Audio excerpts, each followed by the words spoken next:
Welcome to the Daily Update. This is being prepared Friday, September 9th, where we'll look at the action in the market today and then see how things look for Monday, September 12th. And we're turning quite a bit more positive now. We've seen 3 up days now, follow through buying, not a lot of selling into strength, which is what we were seeing before. And it's really starting to improve our technical picture overall. So let's go back and talk about what happened. Right at the open, we did have a gap higher at the open, and we actually shot not only to R1 at 40.30, we went all the way up to R2 at 40.53. So that was a pretty big move to see. As the day went on, we actually went above R2, and anytime we came back down, R2 acted as support. Prices then started to drift a little bit higher, going above R2. Into the close, we were just a little bit off of the high, and we ended up being up 1.53%, a pretty positive day. Now, one thing to be aware of, it was on below average volume, at least in Friday's session. We have been seeing a pickup in volume lately, except we did not see that in Friday's session. So that's a little bit of a warning flag to be aware of. As far as our technicals, the short term is pretty much turning positive now. And I'll go through the charts and show you what I'm getting at with that. And even some of our intermediate term charts are showing a lot of improvement. The markets are still really fixated on this inflation, interest rates, growth concerns, recession, Fed speak, all these things that are kind of feeding into this overall fear. And you have to kind of step back and say, okay, we've been faked out before. If you're a longer term trader, it looks like things were setting a bottom, we're starting to go up. Maybe you entered some long positions only to have it fizzle out after a short period of time. We're also heading into a seasonally weak time of the year. A lot of times September has some problems. A lot of times September does not have some problems. So that's one of those things we just kind of have to weigh in the background. We also have the midterms coming up, and that's going to be picking up steam now that Labor Day has passed, and a lot of the back and forth is going to continue there. So we have to be diligent with what we're watching, but at the same time, we have to follow what we're seeing on the charts. So what are some comments that we can make? The buying momentum, it continued on Friday, and it's becoming more broad-based. We're seeing other indexes start to participate in this more, and we're seeing a lot of improvement pretty much across the board right now as far as stocks are concerned. Both the S&P and the NASDAQ were able to get back above their 50-day simple moving average. And that's a big deal for both of those indexes. The S&P is the broad base blue chip index, where the NASDAQ is huge and has a lot of tech companies. And for both of those to get back above that moving average is quite positive. Of course, now we have to ask the question, can we stay above that moving average? The technicals continue to improve, and I'll show you that with the charts. Our rotation and our setups, yeah, they're still on hold, but they are showing some improvement. Now, if you're a little bit more aggressive with what you do, you might be liking this. Maybe you've already gone long a little bit. Maybe you like to layer into some positions, and you've liked that we bounced up off of that support earlier in the week, and we're seeing some momentum to the upside. Some folks that are a little more conservative, you might want to see some more confirmation before you start getting in on the long side. You don't really want to get in on the short side right now. At least I wouldn't do that, because the momentum has now shifted more to the upside. But the 10 and the 5, the 10 and the 2, those yield curves are still inverted. Many of our inverse correlations are starting to shift, and I'll show you those charts as well. We're not seeing the really strong inverse correlations that we were seeing. And as the market starts to change and go more up, at least to this point, it's changing some of those correlations that we've been looking at. Sentiment has gone back to neutral. We never did go extreme with sentiment. So that's another thing to tuck in the back of your mind, saying, okay, there was no washout. There was no real freak out. Was this really a bottom? Was that support level that we bounced up off of at 3,900, is that going to be solid enough? Then the economic reports that came out, it was a very light day. We had wholesale inventories up 0.6% on a month over month basis. That was weaker than expected. They expected it to be up 0.8%. So we're still kind of seeing this overall weakness in the economic reports, especially when they come out in light of what was expected. The only thing that's not really showing that are the employment numbers. Our trend, it's actually turning positive. The green line on the ADX has crossed above the red line slightly, but it's still a weakening trend. It's still dropping down. It's above 20, but it is declining. Our bias continues to be positive with the update, and I've switched our momentum now to positive because we've had 3 up days in a row. So we'll have to see, can this carry over into Monday's session? Let's go back and talk about Friday's session. Sentiment is ticking back up into the neutral camp right now. And we're kind of midway between the bullish and bearish pull as far as the Ridex bear bull ratio. We're not showing excessive fear. That's when this really spikes up. And we're not seeing excessive greed or complacency. That's when this ratio really comes down. We're kind of in the middle. We also had the most recent survey of the active asset managers. Now, this is a little bit lagging. This is a few days old when it came out, and it's also based on last week's data. So this showed a real decline. And when we get to these excessive negative readings, sometimes this can serve as a contrary indicator. Another thing that we look at from Isabel Net is that stocks tend to do well after midterm elections. Now, we're not there yet. We've got until November until those elections are going to happen. So we have to keep in mind, what are we going to do between now and then, with September typically being a weaker month seasonally, but that doesn't always mean it's going to be that way. But this chart is just showing what the average is way over on the right-hand side. After the midterms until the end of the year, we've seen about a 14.1% average gain overall. And there are really no losses showing up on here. If you go back, well, they're just kind of picking out certain years here. They're not going with every year overall. Another thing, Guggenheim, this is now who owns the Ridex mutual funds. This shows that higher inflation means lower stock valuations. We're still in a high inflationary environment, even though it's been coming down slightly. And according to this chart, this is where we're at as far as the current valuation.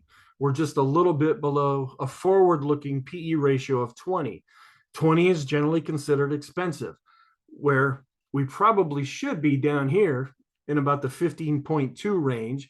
That would make things more fairly priced. So according to this chart, they're suggesting that we're still overvalued for stocks. This is also looking at the earnings per share against the trend. The trend is this swooping blue line that's going up. That's what the overall trend is. And look at how far away we have gotten from that overall trend. And this often acts like a magnet or a rubber band where price wants to come back down. So this could be a little bit more negative, but that doesn't necessarily mean that in the short term, we might see some kind of a recovery. And of course, then from there, it could turn into intermediate term and then eventually long term. Who knows? This is just going back and looking at the Fed rate hikes, where the solid colors, this is what's already happened. And this is what they're estimating will happen, because we're getting closer and closer to the FOMC meeting on the 21st. They're still pricing in pretty much a 75 basis point move at that meeting. And that's pretty much what they're expecting at this point. But this could always change. We have some economic data that will be coming out before that. The Fed could always say something. The last couple of times, the markets have tried to develop this stance that before the meeting, the Fed is going to turn more dovish. And that's happened a couple times now, only to be let down from that. Will something like that happen again this time? Also, the economic output composite index, it has been declining. This is showing a weakening in the overall economy, where we're below this zero line here with a minus 33.89 reading. That's the composite. We're down here at the bottom. This is the leading economic indicator. This is trying to look forward, and it's also declining as well. So this is suggesting economic weakness going forward from here. Another thing is that the earnings models that they use here with Morgan Stanley, they suggest significant downside to the earnings per share growth. And that's what we've been seeing. The forecasts have been coming down. And this is the Morgan Stanley. Here's the kind of the gray, brownish, gold dashed line here. This is their model, and they're seeing earnings per share coming down, and the actual earnings per share on a year-over-year basis has also been coming down. And as I say over and over in these videos, these are the things that really drive stock prices. They have to be making money. They have to be growing their earnings to justify higher prices. Now, in the short term, that doesn't always play out that way. There's companies like Amazon went years before they actually turned a profit, but it was everybody's darling investment before that.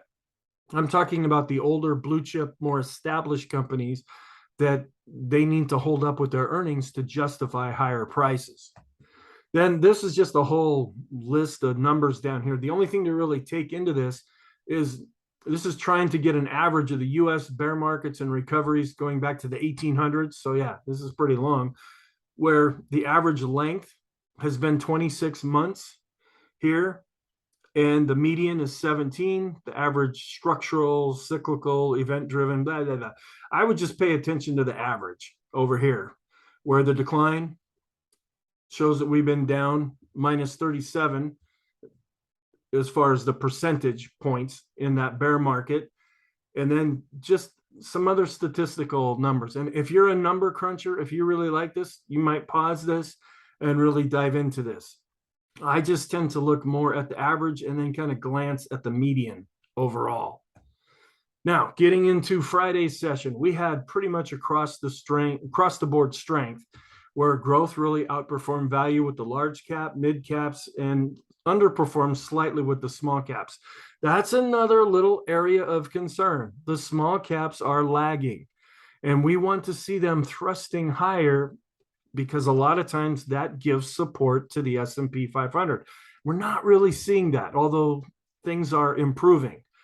With the update, the VIX declined with the line chart on a closing basis and is also starting to decline with the bar chart. And we finished right near the lower end of the bar because we closed just about at the high. And the VIX of the VIX also shows that volatility has really been decreasing. The Ulcer Index, since we've been going up, has also been decreasing. This kind of goes more hand in hand with our sentiment index that we look at. We're down 15.59%, going back to the all-time high. The equity put call ratio continues to drop. As we're going up, fewer people are hedging, so they're not buying as many puts. They're actually buying more calls, and so that's why this is dropping. 5 period is also declining. Looking at support and resistance, here are the pivot levels for Monday's session. You might just want to pause that and look at these. Let me know what you want with this. Is if you use these, I have a link where you can go and punch in the numbers and calculate this yourself. I also, now that I'm over 500 subscribers on YouTube, I do have access to a community page. If some of you want me to post the pivot numbers, I've tried making my blog available to folks, but nobody's really going to that. Would a community page on YouTube be more helpful to you? But let me know what you think of that. All right, here's the daily chart showing where we saw the drop off in volume. This is where we found support earlier in the week, even though we broke below that, which probably took out a lot of stop loss orders, and then got set to shoot higher. I didn't highlight this up here. There is some concern. We're starting to see some overhead resistance right at about this longer term resistance level, which is almost lining up with a pivot point. But we did get back above the 50 period moving average, and that's a pretty big deal. Then here are the pivot points for the daily charts going for the whole month of September. I can also post these on a YouTube community page too as well. Here's some shorter term fib levels, and that's kind of what we're going with right now. This looks short term right now.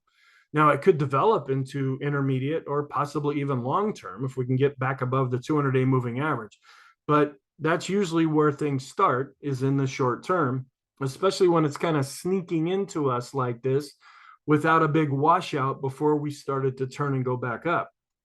Where if you measure from the high that we set back in March to the low in June, we were able to retrace about 50% of that. We fell back, and now we're starting to come back above this shorter term resistance level. Here's another one, measuring the low that was set in June to the high that was set back in August, and we came right down to this 38.2% retracement level, and we've been bouncing back up, and we are just about at the 61.8 retracement in this shorter term Fibonacci measurement. This is even a little bit shorter. This is going from the high that we set in August to what potentially could be the low that started this whole movement up, and we've been able to retrace over 31.8% of that now. So any one of these areas could act as overhead resistance if prices continue to go up. Intermediate term, going from the high set at the all-time high at the beginning of the year to the low set in June, we're coming up to the 38.2% retracement. That's just above where we're at right now. This is where things stalled out when we got up to the moving average, and then everything turned back around and went down. We're starting to see a real convergence of overhead resistance of where we're at right now. Can we break through that? Or are we going to stall at that point, come back down, or are we going to dance and go sideways for a little while? We don't know the answer to those things right now. Where this 50% retracement, we did get slightly above that, but we've been bouncing around this a number of times so far in 2022. But the fact that we got back above this is also positive. Looking at the sectors, communication did the best because it's been just getting hammered lately. Well, some folks really got into that in Friday's session. Energy did well. Pretty much, yeah, all of the sectors were up. You had utilities, and I'm doing some other studies on utilities that I'm probably going to talk about in the weekly video. I'm doing some ratios between the utility sector and the S&P, and it might be telling us some things. So look for that in the weekly video. But all of our sectors were positive. Here's the scooter score. Utilities are still holding up, even though they didn't do as well on Friday. And energy and staples and healthcare, these are more the defensive plays right here. They're still holding up, even though we're seeing a bounce here. These defensive areas have been holding up with their charts a little bit better. And even with the improvement in Friday's session, communication continues to be in the last place at 9.5. Here is showing how the energy sector is just been the number one sector going back to the all-time high, followed by utilities. And I kept seeing this. We were flat, and then it started to go up and up and up. So I'm doing a little bit more research, and I may have found some things that can help us. But I want to go over that. I want to do some more studying on that first. But here it shows where all of the different sectors, even though they've been improving, are still negative going back to the all-time high. Here is how the indexes have been performing since the S&P made its all-time high. Technical alerts, they were all positive in Friday's session. We had the NASDAQ above 11.8, then it went above 12,000, then 12.1. Not really seeing anything for the S&P 500. A lot of different sectors. The tech sector had a BPI cross above 50. Healthcare, a bullish MACD crossover. Materials and healthcare had BPI crossovers above 50. And then, I don't know if you want to take this as positive or negative, but oil, which had been dropping, was able to get back above 85. Looking at our different indexes, the mid caps are still in first place, showing some improvement. We're into the mid 70s now.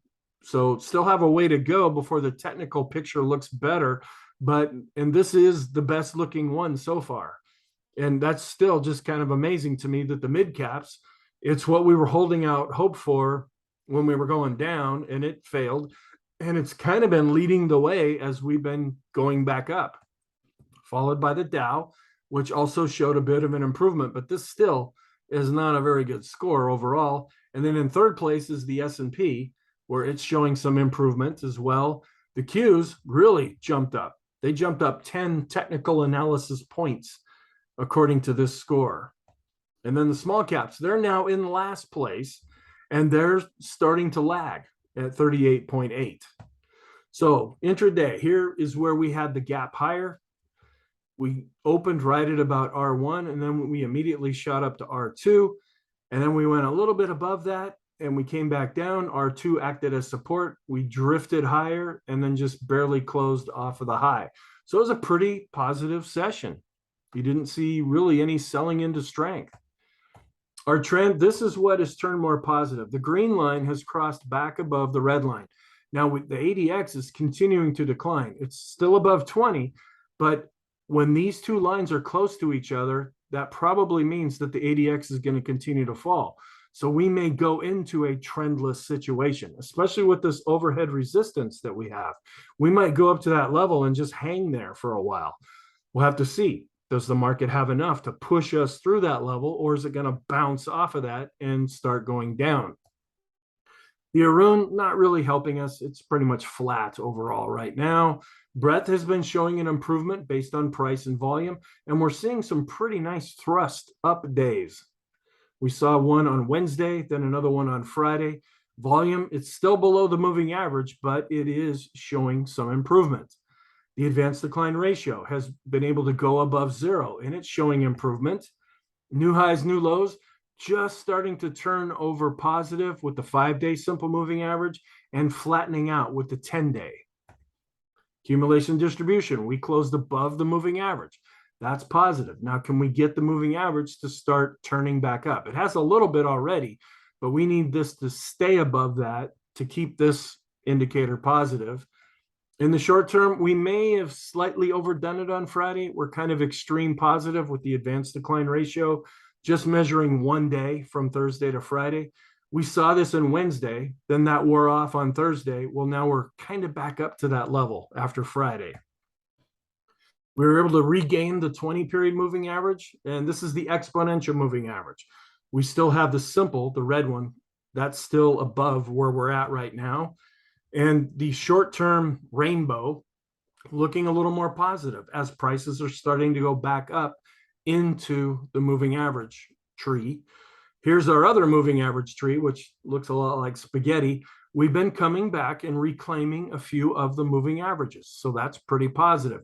Getting back to the 50, that was a big deal. Now, the 200, this is where things stalled out before. Do we have the energy to have prices at some point continue to go up and actually break through this 200-day moving average? Or is it going to stall out like it did in August? Stochc RSI, looking positive, as is the Williams percent R. Force index crossed above 0 and is advancing. Swinland trading oscillator, also positive based on price and volume. McClellan oscillator crossed above 0, so that'll help our summation index. So this is turning positive in the short term. Our 20, 50, and 200-day moving average studies, those are now turning positive. Stochastics, positive in the short term, positive in the intermediate term, and crossing over after giving an extreme negative reading in the longer term. Here's the 50-period moving average, and getting back above that was a pretty big deal. Here's the 100-day moving average. We're able to get back above the simple moving average. We still have the exponential moving average above where we're at. And look at the pivot point here. And I'll point this out again as we go through this. We have some overhead resistance of where we're at right now. Here's the intermediate term moving average tree, which we're starting to break above that a little bit. If this can hold, these moving averages will start to turn back up. The Sean trend meter showing some improvement. And the PMO still negative, but starting to turn up and turning up based on price and volume. And sometimes the price and volume, they may cross before we actually get across with the PMO. So we'll be watching for that. The PMOs that are rising, positive, turning up with the buy signals and flattening out with those that are above 0. The Chaikin oscillator is showing improvements and turning positive. The Chaikin money flow has switched over to positive. Volume dropped off a little bit, so that's why we saw a little bit of turn down on Friday. Vortex still negative, but we're seeing the red line decline as the green line is advancing. This is the summation index based on price. It's starting to turn back up, and it's already turned up based on volume. And a lot of times the volume will lead us both either up or down. All of our oscillators are still negative, but showing some improvement. We see some follow through upside movement, and these oscillators could turn over positive. The BPI is still above 50 and advancing. Ease of movement showing improvement. Ultimate oscillator crossing above the dash line, so that's turning more positive. And the money flow index is turning more positive. We're looking more positive with the 19-day exponential moving average of the advanced decline line. We're above zero based on price and above zero based on volume. So that's much improvement. We actually got extreme negative based on volume. Could this be another signal that we're working from? I'm not really counting it as a signal, but it's still kind of interesting nonetheless. The TTM squeeze, the lines are more pale here, and that's more positive. So this continues to advance, and we've been able to get above this anchored moving average. And we also are above this simple, this is the 50 simple moving average here. Balance of power, looking more positive. Can it cross above the dash line? That would turn it more positive. And this is our CMB composite. We were extreme negative, and then we came back up and crossed above this red moving average. That was actually a signal. And now we've got a confirmation of that because we've crossed above the moving average, the green moving average now. So that's making things look more positive. Heiken Ashi, we're starting to see open candles, which are positive. The Kegi has turned to black. That's positive. Renko actually has an open box. That's positive. The 3-line break, also open candles, positive. We saw some new X's being drawn, and that high pole reversal signal has now gone away. And this is looking more positive on the point and figure chart. The elder impulse for the S&P has gone back to positive. You could suggest that this moving average may act as resistance. And with the SPY, we closed a little bit above the moving average, but it's turned back to positive. This is what made me do the chart for Friday, or do the video for Friday's session, was when I saw the SAR turn positive. And we're seeing a continuation of that after Friday's session as well. So this is looking more positive also. Doesn't mean that this indicator is perfect, but it generally gets us on the right side of the trend. But when we're wrong, we can see some pretty significant drawdowns. The go, no go system, and it's probably hard to see, but this is a pale purple in here now. So it's negative, but more neutral. Long term, we're starting to come back up into the moving averages with our longer term rainbow. We're looking better with the 50, 150, and 250 moving average study. Special case still declining, and it takes a lot to see that thing move. And the diamonds have now switched back to positive. We might have some overhead resistance. This is a 65 period exponential moving average, but we just stopped right there. And this is lining up with a lot of the pivot levels and some other resistance areas that we're seeing, where here's the Dow. It came right up to its 50 period moving average, and we closed just a little bit below that. We also have a pivot level slightly above current prices.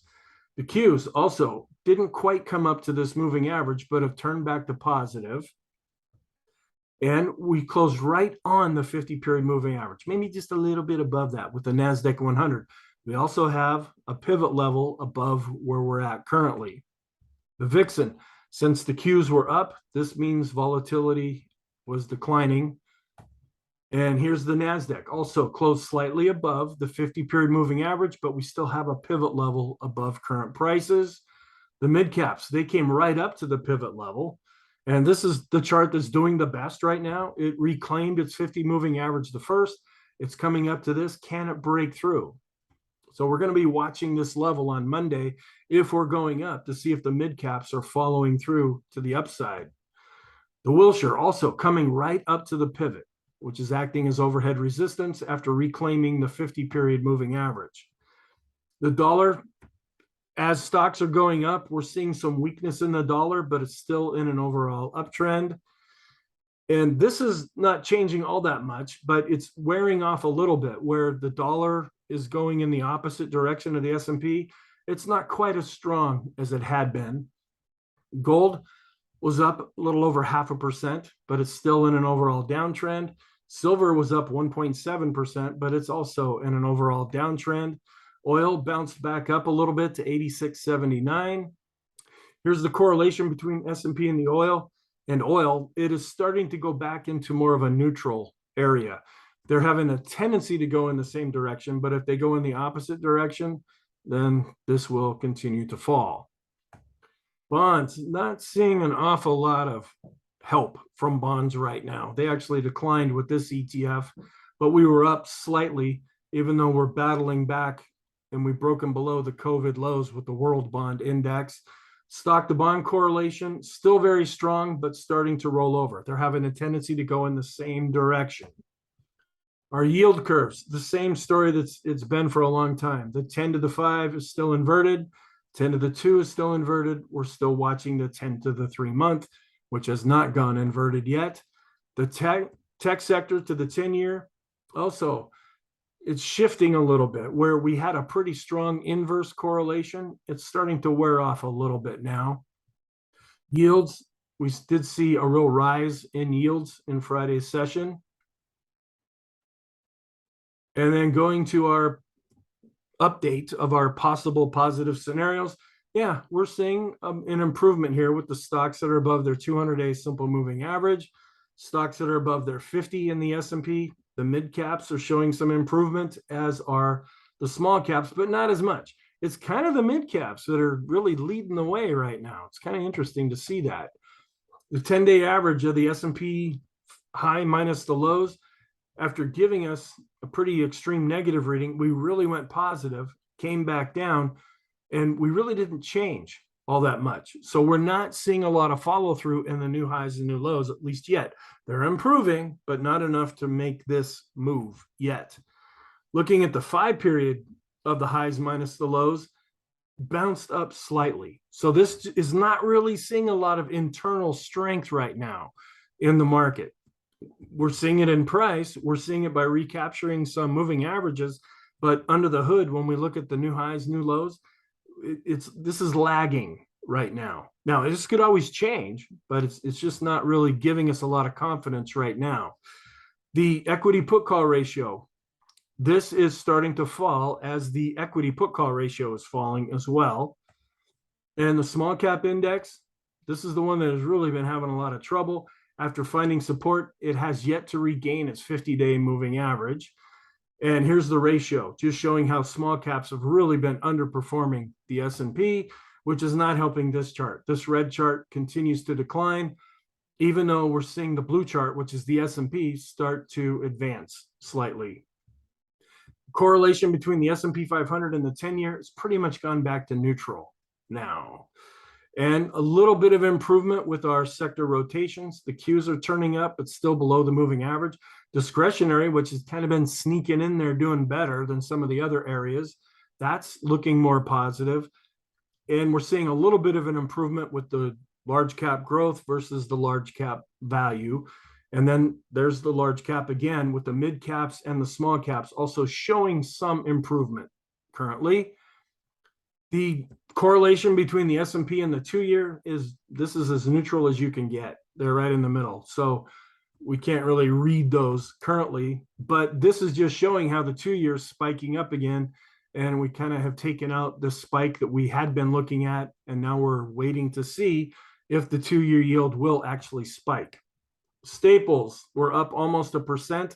They've just been bouncing all over the place these days. But when you look at the ratio, we did see a decline. So we're still working off of this third spike right here, which can give some support to the S&P. So what's our outlook for Monday?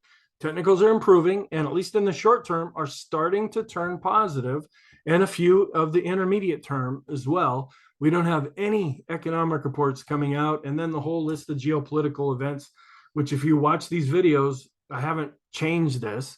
The big ones are just going to be inflation, interest rates, and growth concerns, and then any Fed speak that may come out. But some of these other geopolitical events, they could always come to the forefront at any time. We have mourning going on in the UK now, and who knows? I mean, that'll probably it'll continue, but in case some nut job decides to go crazy, who knows what could happen with this. Our scenarios, and this is kind of interesting.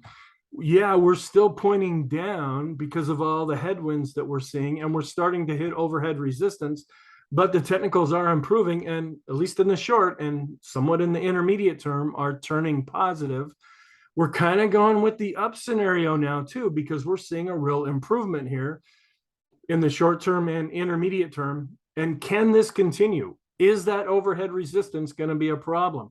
Is the market going to fizzle out? Is there something that's going to hit the markets to take things lower? Our scenarios, yeah, they're showing some improvement, but they're still kind of on hold. They're not really strong at this point. The technicals, were regaining some of the moving averages, which is positive. So if you're more aggressive, you might go with the up scenario. If you're also more aggressive and you are just totally convinced that we're going to go down from here, you can justify that as well. So we're kind of going with both of these scenarios currently. The one that we can't really go with now is the neutral, is being neutral, because the ADX, it's slightly above 20 and it's declining, but it's turned slightly positive. So that would go more into the number 2 scenario of the up or positive scenario. Our conclusion then is the S&P might be turning positive. On the short term, it already has. We have to see, can this follow through to the intermediate term and then eventually into the long term? So short term, we're turning positive. Intermediate term is improving and turning positive, but we're still negative in the long term. So thank you. Hope you found this useful. I will be preparing the weekly video as well as the intermarket analysis video over the weekend. If you watch football, I hope you enjoy the start of regular season play and have a nice, relaxing, and enjoyable weekend.